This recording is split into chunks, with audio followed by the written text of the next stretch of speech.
আসসালামু আলাইকুম রহমতুল্লাহ। ইলমুস সরফের প্রাথমিক আলোচনা ২ নং সবক। কালেমার সংজ্ঞা। কালেমা অর্থ শব্দ, অর্থবোধক শব্দকে কালেমা বলে।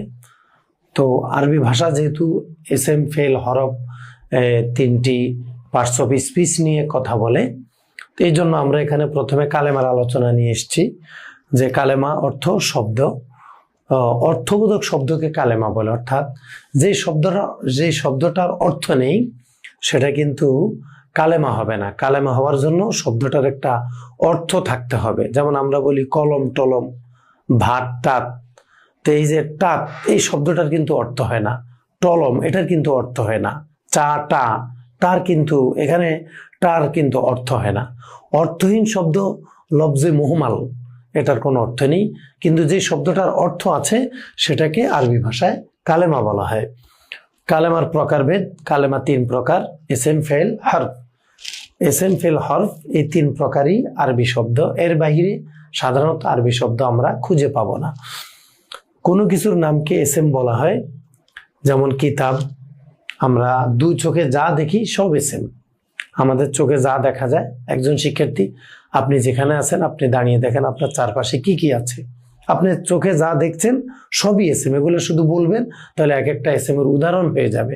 তাহলে যে কোনো কিছুর নামকে এসএম বলা হয়। সকল ধরনের কাজকে ফেল বলা হয়। আমরা সকাল থেকে শুরু করে আবার ঘুমানো পর্যন্ত যত কাজ করি, যে কোনো কাজ করাকে ফেল বলা হয়। যেমন দারাসা, সে পাঠ করলো; নামা, সে ঘুমালো; কাতাবা, সে লিখলো; জাহাবা, সে গেল; তাওয়াদ্দা, সে উজু করলো; সল্লা, সে নামাজ পড়লো। এইভাবে আমরা যত কাজ করি সকল কাজকে ফেল বলা হয়।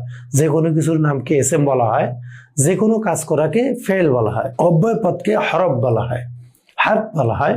যেমন মিন থেকে। অব্যয় পদ বিষয়টা কি? এটা মূলত যে শব্দটা নামও বুঝায় না, কাজও বুঝায় না, যে শব্দটা দ্বারা নামও বুঝায় না, কোনো কাজ করাও বুঝায় না, এই শব্দটাকে বলা হয় হার্ফ। তাহলে হার্ফ শব্দের অর্থ হলো অব্যয় পদ। অর্থাৎ এটা দ্বারা কোনো কিছুর নাম বুঝাবে না, এটা দ্বারা কোনো কাজ করা বুঝাবে না। এই দুইটা না বুঝানোকে বলা হয় কি হার্ফ। যেমন থেকে। থেকে বললে আমরা কোনো বস্তু, কোনো কিছুর নাম বুঝি না।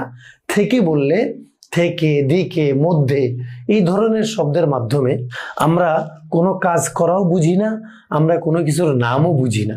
তবে এগুলো এই এসএম ফেলের সাথে মিলে ব্যবহৃত হয়, তখন এগুলোর একটা স্বতন্ত্র অর্থ রূপায়িত হয়। তো আমরা 2 নং সবকে কি শিখলাম? কালেমার সংজ্ঞা, কালেমার প্রকারভেদ, প্রকারভেদগুলোর পরিচয়। তো আমরা এই আগের সবকের সাথে 1 নং সবকের সাথে আমরা 2 নং সবককে আয়ত্ত করার পরে আমরা 2 জন মিলে 3 জন মিলে আমরা এগুলো তাকরার করব, বারবার বোঝার চেষ্টা করব যে আমাদের আশপাশ থেকে আমরা এসএম ফেল হার্ফ বের করতে পারি কিনা। আমার সামনে যে বাংলা বইটি আছে সেখান থেকে আমি এসএম ফেল হার্ফ বের করতে পারি কিনা। আমার সামনে যে ইংরেজি বই আছে সেখান থেকে আমি এসএম ফেল হার্ফ বের করতে পারি কিনা।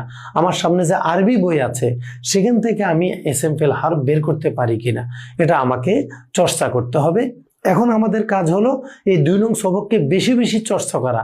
কোনো নাম বুঝালে এসএম বলবো, কোনো কাজ বুঝালে ফেল বলবো।